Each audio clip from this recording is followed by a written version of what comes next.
Giles Goat-Boy by John Barth. So, if you were to ask me what the wackiest and most batshit book in my collection is, I very well might have to say this book right here because this book is zany. It might best be described as a ribald, farcical, metafictional epic which satirizes politics, religion, and the concept of the hero's journey. Now, John Barth, who I believe only recently passed away actually, was an American writer in the 20th century who was noted as being among the nation's foremost postmodern authors. And this book, Giles Goat-Boy, is very much in that vein, for good or ill. But I'm going to tell you all about it as per usual. So, what is the story of Giles Goat-Boy? Now, to summarize the plot, I'm going to give only a cursory overview because it is a mammoth book. It is over 700 pages and it meanders quite a bit. So, for that reason, I'm just kind of going to give the broad strokes here of the story. So, it takes place in a world which seems to be modeled in academic fashion. That is to say, the universe or the world is called the university, and it is divided into different colleges, such as West Campus or the New Tammany College, and East Campus, which is the Nicolean College. And these divisions function as a metaphor for the Cold War of the 20th century. New Tammany College is basically America, the Western world, and the Eastern Nicolean College is the Soviet Union, because they are governed by the philosophy of student unionism or communism. And by the way, this incredibly elaborate metaphor whereby the world is designated in academic terms, it works better, I think, than it has any right to. In fact, I kind of had to marvel at just how well the metaphorical qualities, or perhaps I should say the allegorical qualities of this, came off. Again, the universe being the university and different countries being different colleges with different campuses and whatnot and different philosophies like student unionism. It really kind of works, again, better than I think it has any right to. But anyway, so it's kind of in this weird alternate world which seems to be modeled in terms of academia. And our narrator and hero of the book, dubiously perhaps, is, well, at the onset, he doesn't really have a name, but he eventually christens himself George, or the titular Giles Goat-Boy. He is a boy who is raised as a goat, who one day convinces himself that he is the Grand Tutor, which is a messianic religious figure. Grand Tutor, again, in keeping with the collegiate nature of the terminology. It works really much better than it has any right to, I have to say, once again. But anyway, so our Goat Boy convinces himself that he is the Grand Tutor, and so he sets out to fulfill his destiny and bring an end to the Cold War, or which is known in this book as the Quiet Riot, because again, in keeping with the collegiate terminology, wars are referred to as riots. Like we have Campus Riot 2, which is World War II. But now the world is embroiled in the Quiet Riot or the Cold War. And I don't know if that's where the hair metal band of the same name got that name. I'd be curious to know that. But anyway, so our Goat Boy, our messianic Goat Boy, sets out to resolve the Quiet Riot and bring an end to that simmering conflict, as well as to defeat a threatening supercomputer named Westcac, which governs pretty much the world. and which may have sired him, and also to resolve the mysteries of passage and failure. And again, passage and failure in this book being euphemisms for salvation and damnation, respectively, because it's a kind of a religious satire thing. So that's the book. That's the story in a nutshell. It is truly a thing unto itself. It really is. That's the best I can explain the plot of this book. So let's talk about the technical qualities of the book. So the writing in this book is quite good. John Barth was a gifted writer. I don't really have much to complain about in terms of the prose. He could obviously write well. It's overall pretty well put together prose. It's artful at times, has some really good turns of phrase, and my word, the wordplay in this is just S tier stuff. I mean, all the campus euphemisms and stuff. It it really is quite witty, and it works better than I think it really has any right to. But I don't really have anything to complain about with the writing of this book.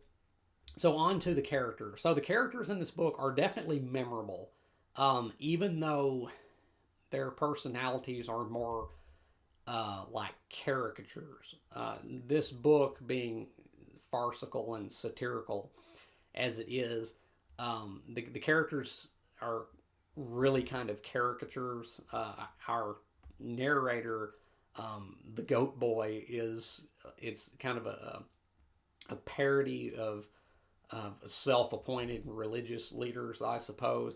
But he is actually a well-developed character. He does change definitely over the course of this book. He changes quite a bit, actually. But the secondary characters are more kind of cartoonish in nature, I guess. But it works. It's going for the kind of archetypal thing with the characters in this book, and they're kind of, again, it's much more in the vein of like caricatures, but they are memorable. They do have kind of larger than life Dickensian type personality, so good enough, I guess. It works. Now let's talk about like the actual story of this book, because this is a big ass book, and the biggest problem that this book has is that it is wildly overwritten. In fact, I don't think I have ever encountered a book as overwritten as this one. Again, as I said, it's over 700 pages long, and it did not need to be. It is so overlong. It goes on and on and on. And at times it feels like we're just running in circles, like the plot is just going over the same ground that it's already gone over. And yeah, it is massively overwritten. This needed to be cut down by a considerable amount. And if you don't believe me, if you don't want to take my word for it, I believe the author, John Barth himself, said in an interview that the book was actually much longer than it should have been, that he would have preferred it to be shorter looking back. Yeah, I wholeheartedly second that motion. This book is incredibly overlong and overwritten. It needed to be cut back by quite a bit. So now that I've given kind of the objective criticisms of this book, my objective critique of it, let me just talk briefly about my personal subjective response to it, because I did not like this book hardly at all. This book did not gel with me much at all. It did for a time in the beginning. The early portions of this book I actually did find quite enjoyable. It's just kind of the wacky nature of this. The terminology I found quite witty and well done, actually. And again, it's genuinely, truly comedic in the early parts. It, with some of the goat antics in this, it's kind of it's a very striking fusion of highbrow and lowbrow, of intelligence and stupidity all at once.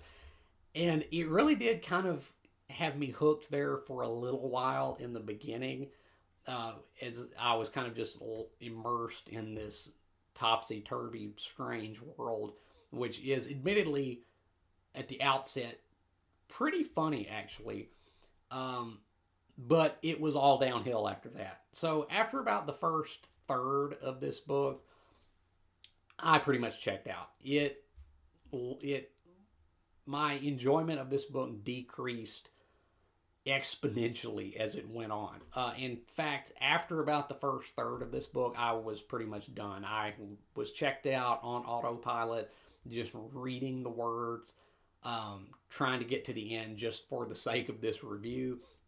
My enjoyment of it had gone out. The flame had died, and I was no longer a fan of this book. And I realize that that's perhaps more of a reflection on me, although I do think that this book has serious structural problems. But my personal reaction to this book is probably just me, because I have about determined by now that postmodern literature and me don't really mix that well. I was reminded reading this a lot of like Gravity's Rainbow, another notable postmodern novel from the 20th century, which I also despise. Um, and reading Giles Goat-Boy, I was kind of reminded of that, and not in a good way. So, postmodern literature is merely one um, branch of postmodernism more broadly. Postmodernism being, the movement which was about the undermining of conventional ideals and the questioning of basically everything, and kind of the irreverence for the establishments of the past and what have you. And this, you can see it in art, in literature, in society at large. And again, reading this book reminded me of reading Gravity's Rainbow in a way, because Gravity's Rainbow is definitely a book where you can truly feel the postmodernism, not only in terms of its like narrative structure, but like in what it says.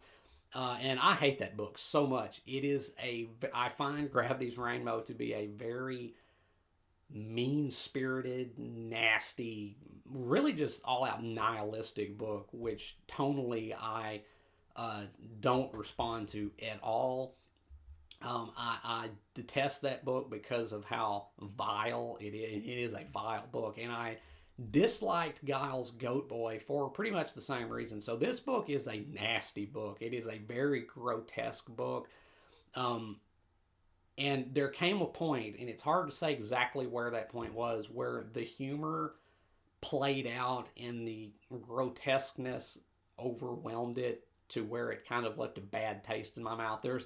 There's stuff in here with like bestiality and stuff, and again, it's so irreverent in the way that it treats these subjects like rape and bestiality and things that would normally be sensitive topics, and the way it plays it off for laughs.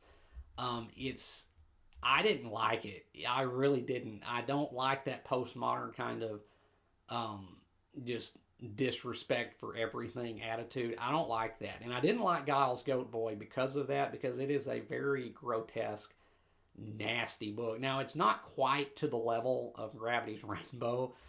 It's not quite to that level of just vileness, but it's still in that same vein, and I didn't like it. Now, would I say that I liked this better than Gravity's Rainbow?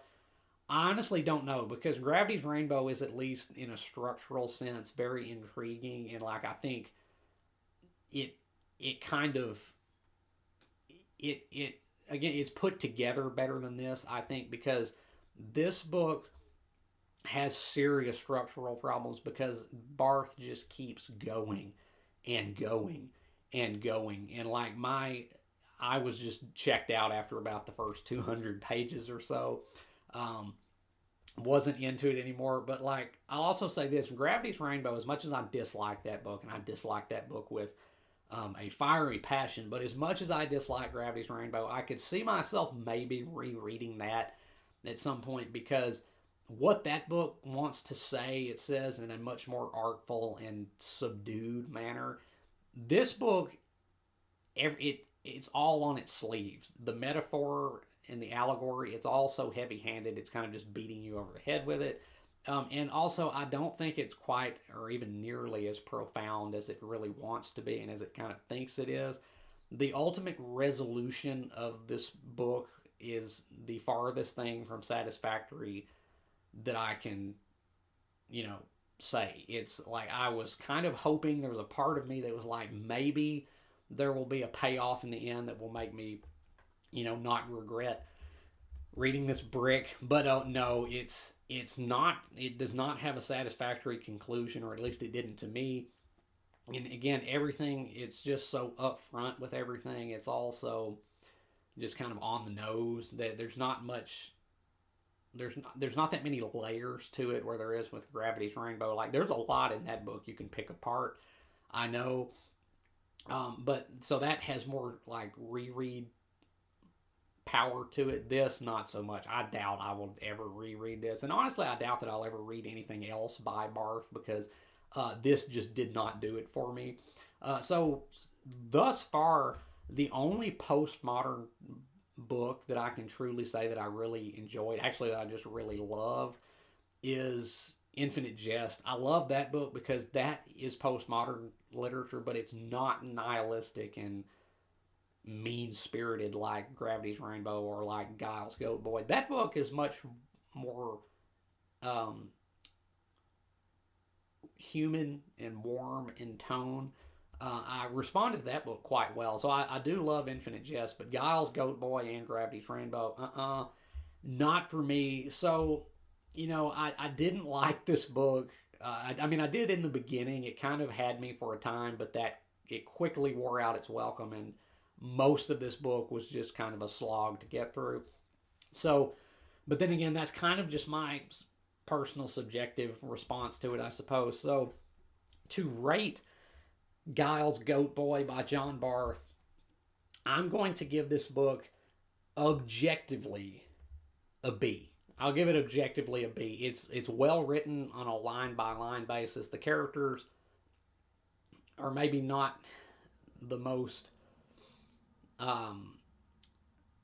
typically rendered that you'll read, but like they do kind of stick with you in a kind of funhouse mirror type way. So I'll give it a pass on that, but the plot is just so overdone. It just goes on and on and on. And again, at times it's just like running in circles, like we're going over the same stuff that we've already gone over. It's just, I don't know exactly how much should have been cut out of this, but I'd wager that it was at least 100 pages. Like, it is a massively overdone book, so massively that it drops it quite a ways from perfect score for me to just a B. But that's my objective rating of it, a B. My subjective rating for this book would probably be closer to a D. I really did not enjoy this book, or I did up to a point, but that point was pretty early in its run. And after that, it was just diminishing returns until by the end, I was just ready for it to be over. I was just like, just shut the hell up. Get on with it. Wrap this turd up. So yeah, didn't like Giles Goat-Boy. Probably won't ever read anything else by John Barth, but hell, I've read this, so I got it under my belt, so what have you. So yeah, Giles Goat-Boy by John Barth. Have you read Giles Goat-Boy? If you have, let me know down in the comments what you thought about it, whether you have agreed or disagreed with anything that I've said about it here today. And if you haven't read Giles Goat-Boy, I'm not going to recommend this. It's not objectively a bad book. I think it is objectively flawed and kind of severely flawed, especially in terms of its plotting. But it's not an objectively bad book. But it's a book that is going to only be for certain tastes, and I don't think most people out there, I don't think most readers out there will possess those tastes. You have to be really into postmodern literature. I mean, like really, really, really into postmodern literature. But you also have to have a taste for the kind of flavors that this book serves up, which I did not, and I think a lot of people out there won't either. And it's just so damn long too. It really is. It just overstays its welcome by quite a bit. So I'm not going to recommend this book. Yeah, even though it's not what I'd call bad, I think it's something that you have to read at your own discretion. So do with that what you will. And as always, if you have enjoyed anything you've seen or heard here today, remember to hit that like button and subscribe. I would really appreciate it. And until next time, peace.